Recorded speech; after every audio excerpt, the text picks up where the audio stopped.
Finally, as promised, a special comment on the presidential campaign of the junior senator from New York. By way of necessary preface, President and Senator Clinton and the senator's mother and the senator's brother are of immeasurable support to me at the moments when these very commentaries were the focus of the most surprise, the most uncertainty, and the most anger. My gratitude to them is abiding. Also, I am not here endorsing Senator Obama's nomination nor suggesting it is inevitable. Thus, I have fought with myself over whether or not to say anything. Events insist. Senator, as it has reached its apex in their tone-deaf, arrogant, and insensitive reaction to the remarks of Geraldine Ferraro, your own advisors are slowly killing your chances to become president.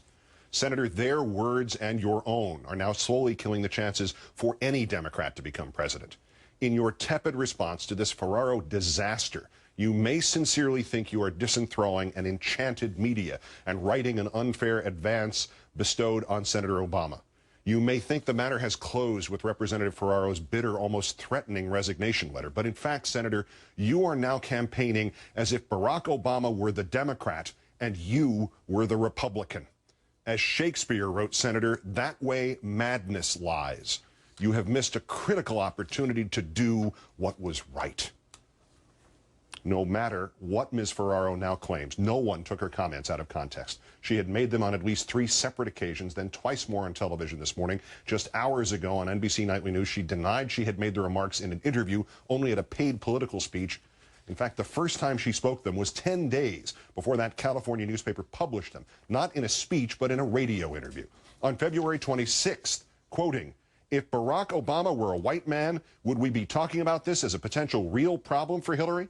If he were a woman of any color, would he be in this position that he's in? Absolutely not." The content was inescapable. 2 minutes earlier, a member of Senator Clinton's Finance Committee, one of her hill raisers, had bemoaned the change in allegiance by Superdelegate John Lewis from Clinton to Obama, and also the endorsement of Obama by Senator Dodd. "I look at these guys doing it," she had said, "and I have to tell you, it's the guys sticking together." A minute after the color remark, she was describing herself as having been chosen for the 1984 Democratic ticket purely as a woman politician, purely to make history. She was, in turn, making a blind accusation of sexism and dismissing Senator Obama's candidacy as nothing more than some equal opportunity stunt. The next day, she repeated her comments, and a reporter from the newspaper in Torrance, California, heard them. If Obama was a white man, he would not be in this position. And if he was a woman of any color, he would not be in this position. He happens to be very lucky to be who he is, and the country is caught up in the concept. And when this despicable statement, ugly in its overtones, laughable in its weak grip of the facts, and moronic in the historical context, when it floats outward from the Clinton campaign like a poison cloud, what do the advisors have their candidate do? Do they have Senator Clinton herself compare the remark to Al Campanis talking on Nightline on Jackie Robinson Day about how blacks lack the necessities to become baseball executives, while she points out that Barack Obama has not gotten his 1,600 delegates as part of some kind of affirmative action plan? Do they have Senator Clinton note that her own brief period in elected office is as irrelevant to the issue of judgment as is Senator Obama's, while she points out that FDR had served only 6 years as a governor and state senator before he became president, or that Teddy Roosevelt had 4.5 years before the White House, or that Woodrow Wilson had 2 years and 6 weeks, or Richard Nixon 14 and Calvin Coolidge 25? Do these advisors have Senator Clinton invoke Samantha Power, gone by sunrise after she used the word monster, and have Senator Clinton say, "This is how I police my campaign, and this is what I stand for," while she fires former Congresswoman Ferraro from any role in the campaign? No. Somebody tells her that simply disagreeing with, then rejecting the remarks is sufficient, and she should then call regrettable words that should make any Democrat wretch, and that she should then try to twist them, first into some pox on both your houses plea to stick to the issues, and then to let her campaign manager try to bend them beyond all recognition into Senator Obama's fault. And thus these advisors give Congresswoman Ferraro nearly a week in which to send Senator Clinton's campaign back into the vocabulary of David Duke. Anytime anybody does anything, that in any way pulls this campaign down and says, let's address reality and the problems we're facing in this world. You're accused of being racist, so you have to shut up. Racism works in two different directions. I really think they're attacking me because I'm white. How's that? How's that?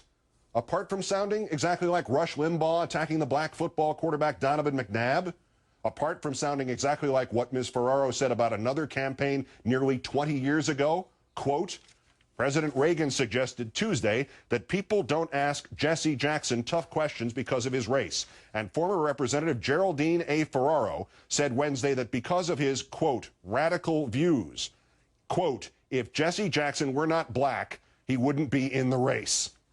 So apart from sounding like insidious racism that is at least 2 decades old, apart from rendering ridiculous Senator Clinton's shell game about choosing Obama as vice president, apart from this evening's resignation letter, I am stepping down from your finance committee so I can speak for myself and you can continue to speak for yourself about what is at stake in this campaign. The Obama campaign is attacking me to hurt you. Apart from all that, well, it sounds as if those advisors wanted their campaign to be associated with those words and the cheap, ignorant, vile racism that underlies every syllable of them. And that Geraldine Ferraro has just gone freelance. Senator Clinton, this is not a campaign strategy. This is a suicide pact. This week alone, your so-called strategists have declared that Senator Obama has not yet crossed some commander-in-chief threshold, but he might still be your choice to be vice president, even though a quarter of the previous 16 vice presidents have become commander-in-chief during the greatest kind of crisis this nation can face, a midterm succession. But you'd only pick him if he crosses that threshold by the time of the convention. But if he does cross that threshold by the time of the convention, he will only have done so sufficiently enough to become vice president, not president. Senator, if the serpentine logic of your so-called advisors were not bad enough, now, thanks to Geraldine Ferraro and your campaign's initial refusal to break with her and your new relationship with her, now more disturbing still with her claim that she can now speak for herself about her vision of Senator Obama as some kind of embodiment of a quota if she wishes, if you were to seek Obama as a vice president, it would be, to Ms. Ferraro, some kind of social engineering gesture, some kind of racial make-good. Do you not see, Senator? To Senator Clinton's supporters, to her admirers, to her friends for whom she is first choice, and to her friends for whom she is second choice, she is still letting herself be perceived as standing next to and standing by racial divisiveness and blindness. And worse yet, after what President Clinton said during the South Carolina primary, comparing the Obama and Jesse Jackson campaigns, a disturbing but only borderline remark. After what some in the black community have perceived as a racial undertone to the 3 a.m. ad, a disturbing but only borderline interpretation. And after the moment's hesitation in her own answer on 60 Minutes about Obama's religion, a disturbing but only borderline vagueness. After those precedents, there are those who see a pattern, false or true. They see it. After those precedents, there are those who see an intent, false or true. They see it. After those precedents, there are those who see the Clinton campaign's anything but benign neglect of the Ferraro catastrophe, falsely or truly, as a desire to hear the kind of casual prejudice which still haunts the society, voiced, and to not distance the campaign from it.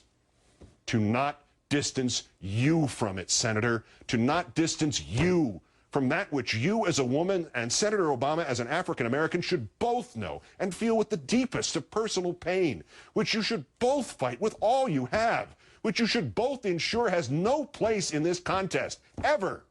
This, Senator Clinton, is your campaign, and it is your name. Grab the reins back from whoever has led you to this precipice before it is too late. Voluntarily or inadvertently, you are still awash in this filth. Your only reaction has been to disagree, reject, to call it regrettable.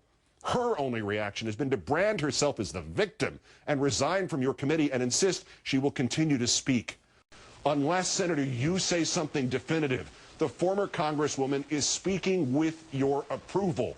You must remedy this, and you must reject and denounce Geraldine Ferraro.